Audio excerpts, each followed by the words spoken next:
keep an 18-year-old in a service job, or get an 8-year-old to learn to read and get it, and catch up on grade reading level.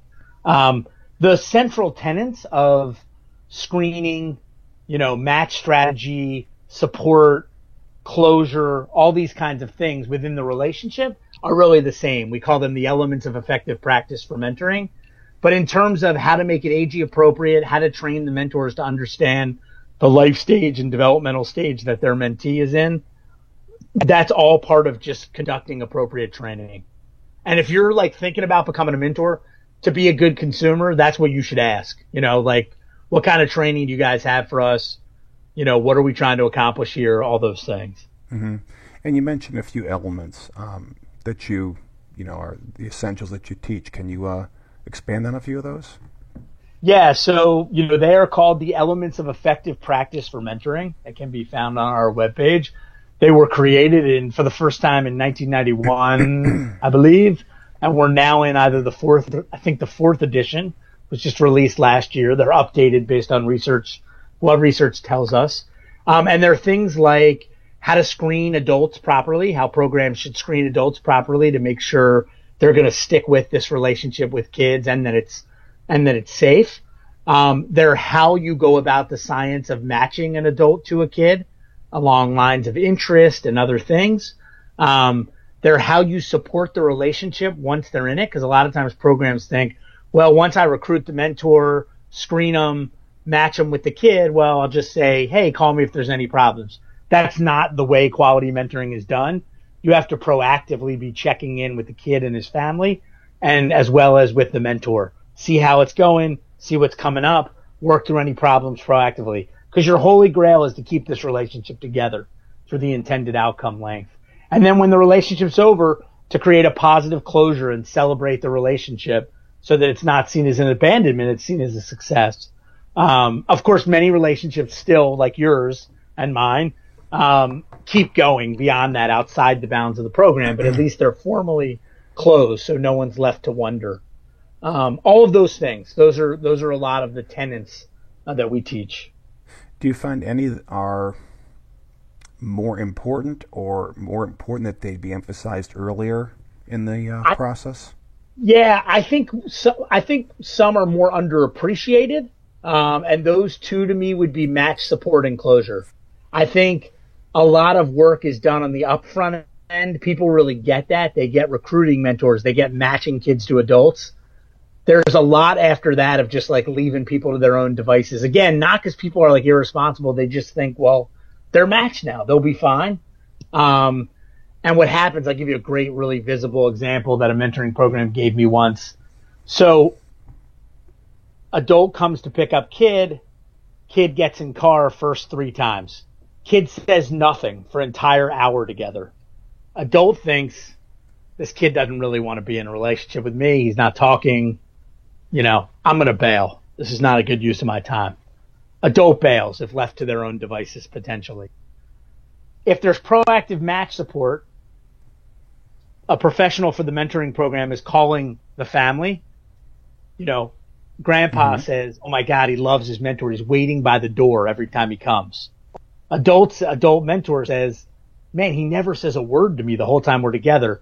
Professional from program says back, that may be true. He may just be quiet. Think about you being 8 years old and being with a strange guy. His grandfather tells me he waits by the door for you. That mentor's hooked now. Right. He just stayed in that mentoring relationship because there was someone to tell him what was going on. And the opposite would have just been another abandonment for that kid who already has too many probably in his life. So anyway, that's kind of match support, why it's so important. And then closure also. People just feel like, well, people know the relationship was going to end. But, not to manage that transition is a real mistake. And it can cause trauma.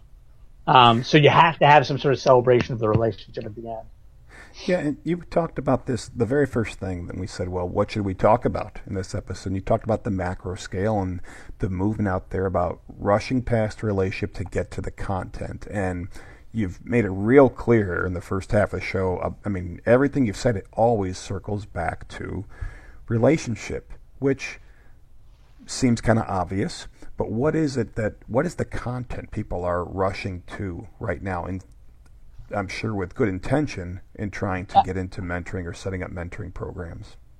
Yeah, absolutely. It's a great question. And you're right. Again, I do want to make sure that people know a couple things about adults that I'm not saying, which is I'm not saying kids who need mentors lack love. And I'm also not saying adults who do mentoring badly don't care about kids.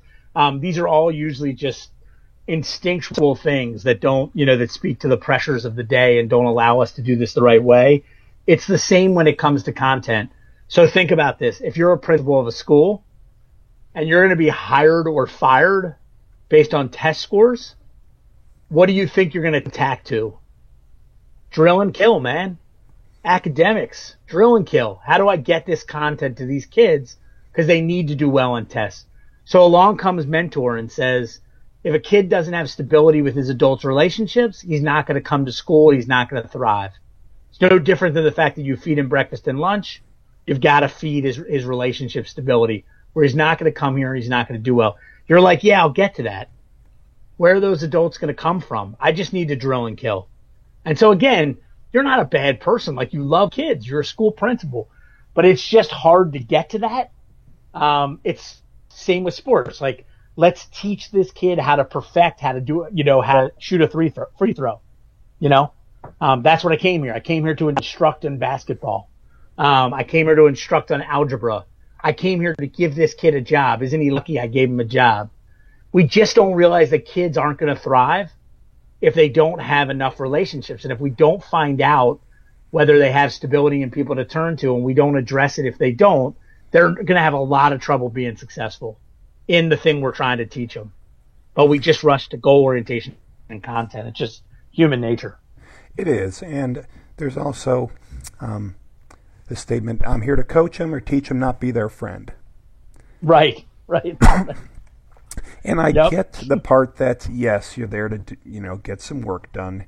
You owe them something more than playtime or a continual shoulder to cry. You don't want to make them dependent.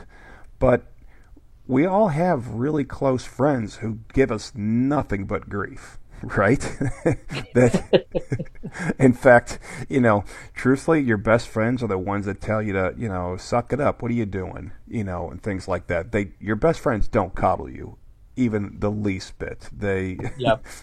And because they're your friends, it's okay. And again, like I say, sticking on my theme from last weekend, these are guys I've known since I was 12. Some of them knew each other long before I did when they were 8. And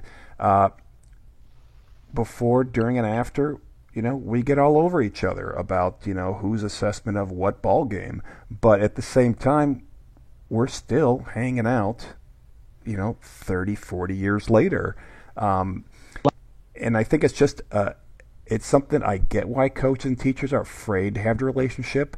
So with that, what can you do when there is so much content to worry about?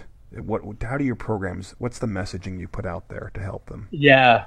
Well, I think two things. I think one, you sort of spoke to the dichotomy between two words, friend and relationship, right? So relationship doesn't automatically mean friend if you're in a hierarchical position, especially. I also love the phrase adaptive leadership.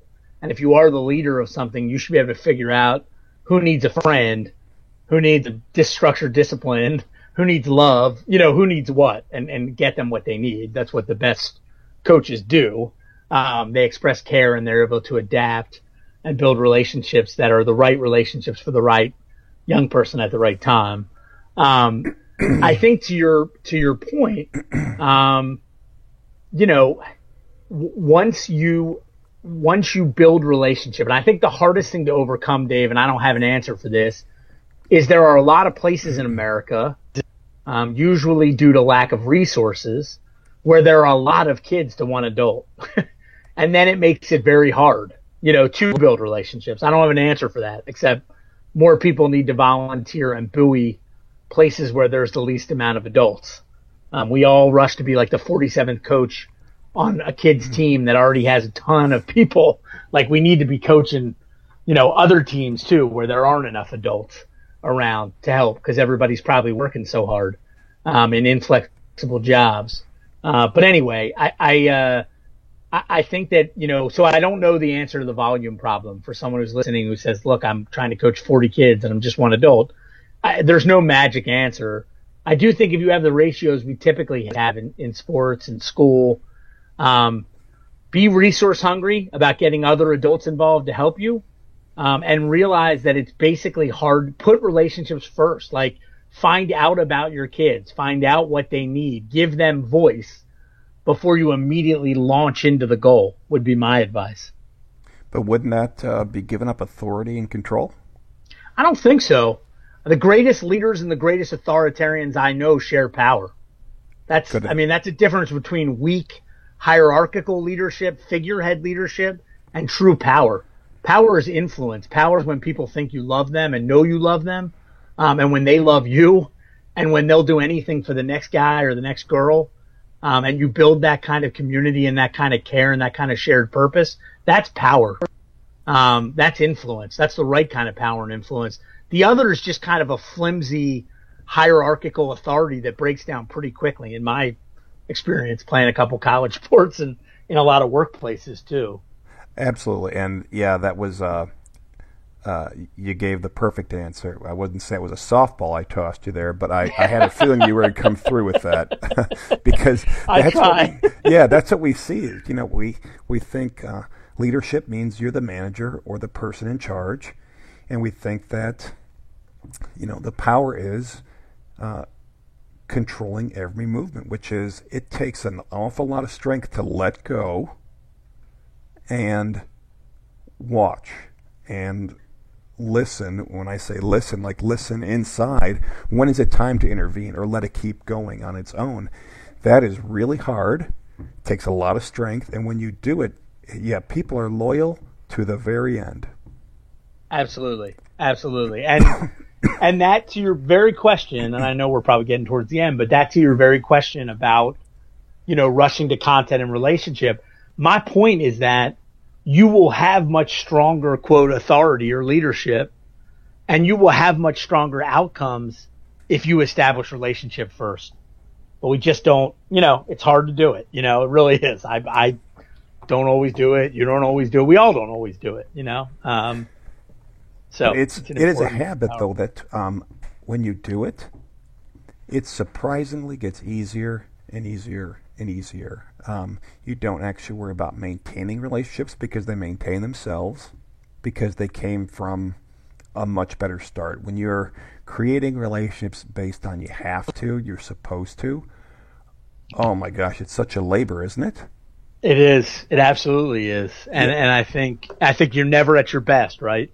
Well, you aren't, because you haven't connected. Like you said, you've got this relationship, but you don't have a connection. And it is so much effort to put up that false facade versus, like I said, when you realize all the people that you really do know, but you hardly keep in touch with, compared to neighbors and family or what have you. But at any time you can contact me. You just mentioned 8 people on this show that you do work with, and I don't know how often you work with them, but I suspect that you've got knowing what you all have a common goal, your relationship started the right way, and you could probably not see them for years, but when you do see them, you could pick right up where you left off. Absolutely. Yeah, I think that is totally true. It's a powerful way probably, to live our lives, to interact with everybody in our lives, I think the really hard thing, about our work, and then this is where you go from kind of the natural mentoring to the more formal mentoring or structured mentoring, is we are asking people to change their worldview, that you are not only responsible for the kids growing up under your own roof. And I know there are folks that disagree with that statement, and I respect them. But it is ardently our belief and my belief that you are responsible. These are all our kids. Bill Russell said in the United States of America, there's no such thing as other people's kids. And that's just a hard thing to remember, and it's a hard thing to Not everybody's convinced of that. And what I try to say to people who even aren't convinced of that, who want to, blame adults and say, where are these people's